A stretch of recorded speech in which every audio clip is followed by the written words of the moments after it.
Hello friends, welcome to my YouTube channel. ಹೇಗಿದ್ದೀರಾ ಎಲ್ಲರೂ? ನಾನಿವತ್ತು ಸಾಬುದಾನಿ ಶಾವಿಗೆ ಪಾಯಸ ಮಾಡ್ತಾಯಿದ್ದೀನಿ.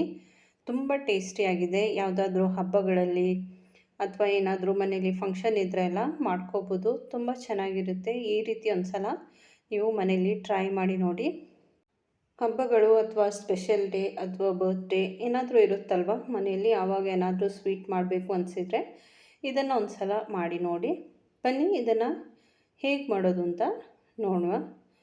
ಇದಕ್ಕೆ ನಾನು 1 ಕಪ್ಪಷ್ಟು ಸಾಬುದಾನಿ ತೊಗೊಂಡಿದ್ದೀನಿ. ನಾನು ಇದನ್ನು ಇದೇ ರೀತಿ ಯೂಸ್ ಮಾಡ್ತಾಯಿದ್ದೀನಿ. ಏನು ನೀರಲ್ಲಿ ನೆನೆಸಿಡ್ತಾ ಇಲ್ಲ. ಒಂದು ಕುಕ್ಕರ್ಗೆ 2 ಟೇಬಲ್ ಸ್ಪೂನಷ್ಟು ತುಪ್ಪ ಹಾಕ್ಕೊಂಡಿದ್ದೀನಿ.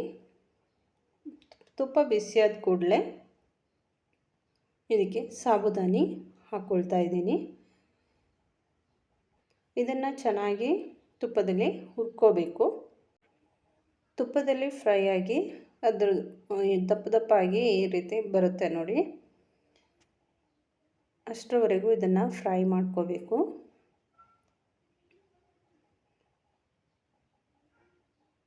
ಚೆನ್ನಾಗಿ ಫ್ರೈ ಆದಮೇಲೆ ಇದಕ್ಕೆ ನೀರು ಆ್ಯಡ್ ಮಾಡ್ತಾ ಇದ್ದೀನಿ. ಇದು ಮುಳುಗುವಷ್ಟು ನೀರು ಹಾಕ್ಕೊಳ್ತಾ ಇದ್ದೀನಿ. ಹಾಗೆ ಚಿಟಿಕೆ ಉಪ್ಪು ಹಾಕ್ಕೊಂಡಿದ್ದೀನಿ. ಇದನ್ನು 2 ರಿಂದ 3 ವಿಷಲ್ ಕೂಗಿಸ್ಕೊಳ್ತಾ ಇದ್ದೀನಿ. ಇದು ಆಗ್ತಾ ಇರಲಿ. ಈಗ ಒಂದು ಪಾತ್ರೆಗೆ ಮಿಲ್ಕ್ ಆ್ಯಡ್ ಮಾಡ್ತಾ ಇದ್ದೀನಿ. ನಾನು ನಂದಿನಿದು ಬ್ಲೂ ಪ್ಯಾಕೆಟ್ ತೊಗೊಂಡಿದ್ದೀನಿ. 1.5 ಲೀಟರ್ ಹಾಕ್ಕೊಂಡಿದ್ದೀನಿ. ಬೇರೆ ಯಾವುದಾದ್ರೂ ತಗೊಳ್ಳೋದಾದರೆ ತಗೋಬೋದು. ಹಾಗೆ ಸ್ವಲ್ಪ ನೀರು ಆ್ಯಡ್ ಮಾಡಿದ್ದೀನಿ. 1.5 ಲೀಟರ್ಗೆ ಅರ್ಧ ಲೀಟರಷ್ಟು ನೀರು ಹಾಕ್ಕೊಂಡಿದ್ದೀನಿ. ಇದು ಕುದಿಬೇಕು. ಕುದ್ಮೇಲೆ ಇದಕ್ಕೆ ಸಕ್ಕರೆ ಆ್ಯಡ್ ಮಾಡಬೇಕು. ಕುದೀತಾ ಇದೆ. ಸಕ್ಕರೆ 2 ಕಪ್ಪಷ್ಟು ಸಕ್ಕರೆ ಹಾಕ್ಕೊಂಡಿದ್ದೀನಿ. ಮಿಲ್ಕ್ ಮೇಡ್ ಏನಾದರೂ ಆ್ಯಡ್ ಮಾಡೋದಾದರೆ 1 ಕಪ್ ಸಕ್ಕರೆನ ಸ್ಕಿಪ್ ಮಾಡ್ಬೋದು. 1 ಕಪ್ ಹಾಕ್ಕೊಂಡು ಬಾಕಿ ಮಿಲ್ಕ್ ಮೇಡ್ ಆ್ಯಡ್ ಮಾಡ್ಬೋದು. ಇದು ಚೆನ್ನಾಗಿ ಕುದ್ಮೇಲೆ ಇದಕ್ಕೆ 150 ಗ್ರಾಮಷ್ಟು ರೋಸ್ಟೆಡ್ ಶಾವಿಗೆ ಹಾಕ್ಕೊಂಡಿದ್ದೀನಿ. ರೋಸ್ಟೆಡ್ ಇಲ್ಲ ಅಂದರೆ ನಾರ್ಮಲ್ ಶಾವಿಗೆ ತಗೊಂಡು ತುಪ್ಪದಲ್ಲಿ ರೋಸ್ಟ್ ಮಾಡಿ ಹಾಕ್ಕೊಳ್ಳಿ. ಇದನ್ನು ಕೈ ಬಿಡದೆ ತಿರುಗಿಸ್ಬೇಕು, ಯಾಕೆಂದರೆ ಅದು ಗಂಟು ಆಗಿಬಿಡುತ್ತೆ. ಅದಕ್ಕೆ ಕೈ ಬಿಡದೆ ತಿರುಗಿಸ್ಕೋಬೇಕು. ಶಾವಿಗೆ ಚೆನ್ನಾಗಿ ಬೇಯಬೇಕು. ಈಗ ಇದು ಬೆಂದಿದೆ. ಬೆಂದಮೇಲೆ ಬೇಯಿಸಿಟ್ಟಿರುವಂಥ ಸಾಬುದಾನಿ ಆ್ಯಡ್ ಮಾಡ್ತಾಯಿದ್ದೀನಿ. ಇದನ್ನು ಚೆನ್ನಾಗಿ ಮಿಕ್ಸ್ ಮಾಡಬೇಕು. ಇದು ಚೆನ್ನಾಗಿ ಕುದಿಬೇಕು. ಇದರಲ್ಲಿ ಸಕ್ಕರೆ ಎಲ್ಲ ಅದಕ್ಕೂ ಚೆನ್ನಾಗಿ ಇಟ್ಕೋಬೇಕು. ಅದರ ನೀರು ಸ್ವಲ್ಪ ಇತ್ತು, ಅದನ್ನು ಹಾಕ್ಕೊಂಡಿದ್ದೀನಿ.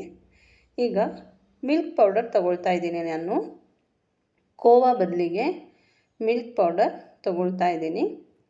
1 ಕಪ್ ಮಿಲ್ಕ್ ಪೌಡರ್ನ ಒಂದು ಬೌಲಿಗೆ ಹಾಕ್ಕೊಂಡು ಅದಕ್ಕೆ ಸ್ವಲ್ಪ ನೀರು ಹಾಕಿ ಚೆನ್ನಾಗಿ ಅದನ್ನು ಗಂಟಿಲ್ಲದೆ ತಿರುಗಿಸ್ಕೋಬೇಕು.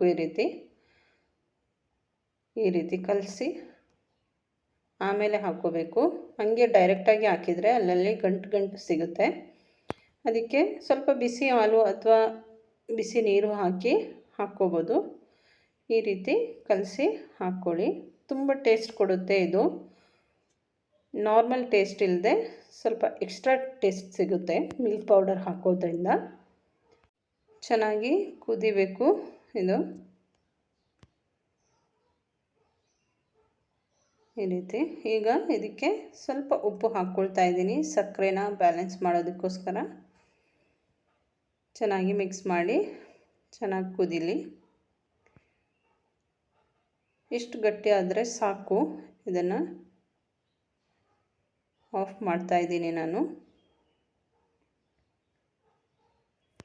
ಈಗ ಏಲಕ್ಕಿ ಹಾಕ್ಕೋಬೇಕು. ಇದಕ್ಕೆ ಏಲಕ್ಕಿ ಬೀಜನ ಸ್ವಲ್ಪ ಬಿಸಿ ಮಾಡ್ತಾ ಇದ್ದೀನಿ, ಅಂದರೆ ಪುಡಿ ಮಾಡೋದಕ್ಕೋಸ್ಕರ. ಹಾಗೆ ಪುಡಿ ಮಾಡಿದರೆ ಪುಡಿ ಆಗೋದಿಲ್ಲ. ಅದು ಸ್ವಲ್ಪ ಬಿಸಿ ಆದರೆ ಸ್ವಲ್ಪ ಚೆನ್ನಾಗಿ ಕ್ರಶ್ ಆಗಿ ಸಿಗುತ್ತೆ. ಅದೇ ಪಾತ್ರೆಯಲ್ಲಿ ಸ್ವಲ್ಪ ತುಪ್ಪ ಹಾಕ್ಕೊಂಡಿದ್ದೀನಿ, 2 ಟೇಬಲ್ ಸ್ಪೂನಷ್ಟು. ಅದಕ್ಕೆ ಗೋಡಂಬಿ ಹಾಕ್ಕೊಂಡಿದ್ದೀನಿ. ಇದನ್ನು ಫ್ರೈ ಮಾಡಿ ಎತ್ತಿಡ್ತಾ ಇದ್ದೀನಿ. ಸೇಮ್ ಅದೇ ಪ್ಯಾನ್ಗೆ ಸ್ವಲ್ಪ ಒಣ ದ್ರಾಕ್ಷಿ ಹಾಕ್ಕೊಂಡಿದ್ದೀನಿ, ಅದನ್ನು ಎತ್ತಿಡ್ತಾಯಿದ್ದೀನಿ. ಈಗ ಏಲಕ್ಕಿನ ಪುಡಿ ಮಾಡಿ ಹಾಕ್ಕೊಂಡಿದ್ದೀನಿ, ಅರ್ಧ ಟೀ ಸ್ಪೂನಷ್ಟು. ಹಾಗೆ ತುಪ್ಪದಲ್ಲಿ ಕರೆದಿರೋಂಥ ಗೋಡಂಬಿ ದ್ರಾಕ್ಷಿನ ತುಪ್ಪ ಸಮೇತ ಹಾಕ್ಕೊಂಡಿದ್ದೀನಿ. ಚೆನ್ನಾಗಿ ಮಿಕ್ಸ್ ಮಾಡ್ಕೋಬೇಕು. ಇದಾಗಿದೆ. ಈಗ ಇದನ್ನು ಸರ್ವ್ ಮಾಡ್ತಾಯಿದ್ದೀನಿ.